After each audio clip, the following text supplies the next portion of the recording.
Hello. Thank you for coming here to spend time with us. And Thank you. for your service to Earth. I love you so much. Love you so much as well. Whenever I hear your voice, it's like I'm remembering the voice of a dear family member. There's this really strong sense of knowing your vibration and that of the Yahyel. Feels like home, connecting to home. And it made me wonder if I have like a parallel self or a past incarnation from your civilization or a civilization related to you, and if maybe it's a parallel self or a past incarnation. Yes, you can say it is simultaneous in the sense of all is here now, in a sense. Yes, simultaneous. Now, if you're looking at a timeline, past, present, and future, just a little bit in the future, Yahyel, civilization, there is the idea of, now you would think of it perhaps as a 18, 19 teenage, yes, in terms of Earth years. This one is, however, more in terms of understanding and wisdom, more in Earth years. Typically, you would think maybe in the 60s, 70s, in terms of wisdom. But physically, more of the idea of an 18 to 19-year-old in terms of the body, physical, which is very similar to Earth human. And again, this would be a female, yes, simultaneous, you could say, parallel version of you. And that therein is the feeling at home, this version of you, yes, is in contact with you.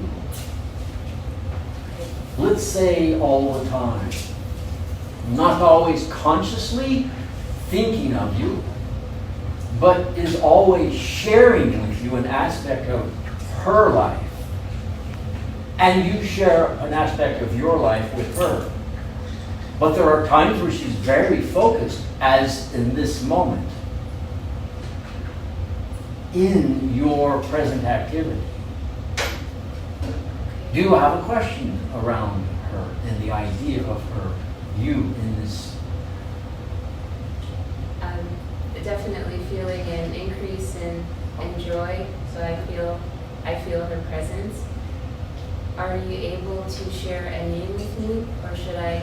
For now, Ananda. Okay. And this is the idea of a temporary name, not to say this is a name she is by others in her civilization called in that sense.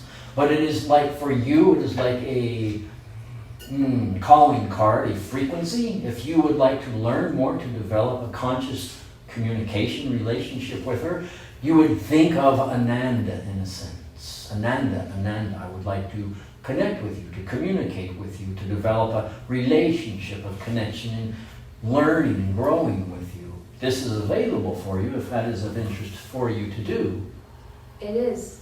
Thank you so much. I will connect with Ananda. Is it possible, lastly, to know her vocation? Yes. If that exists?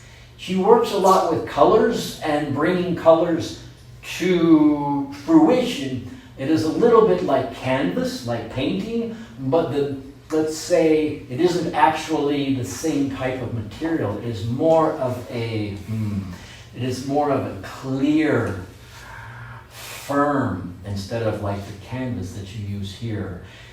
It has a sense of clarity. You can see through it, whereas the canvas that paintings typically are done here, you don't see through that. But this is more almost like glass in a sense, but it has a very,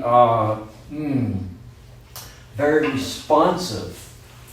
The glass here, if you were to take a brush and paint on the glass, then you have that, in a sense, that color of paint on the glass. But this is a type of material that actually responds to the substance that she puts on it, in a sense.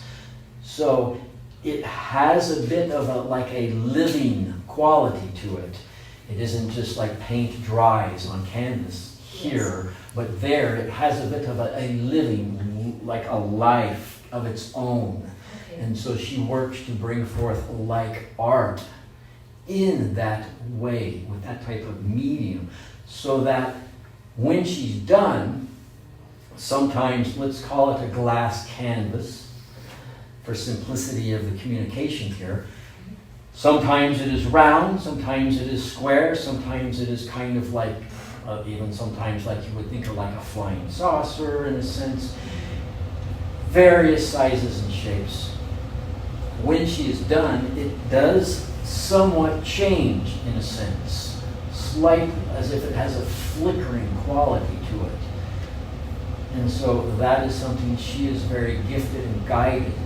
And often what she is trying to convey in the art is she'll go to different areas, and she tends to be out in nature, and the idea is to convey the energies, the life force of that setting in nature on this glass canvas, and capture the living energy. And with the substances that she applies, it does. You can take the glass canvas and move it out of that environment, put it in a new environment, and it can then embody that feeling to some degree of that environment. That then the expression of the art in that way has a living quality to it, of the environment therein that it was captured in a sense in. Thank you so much. That is fascinating and beautiful.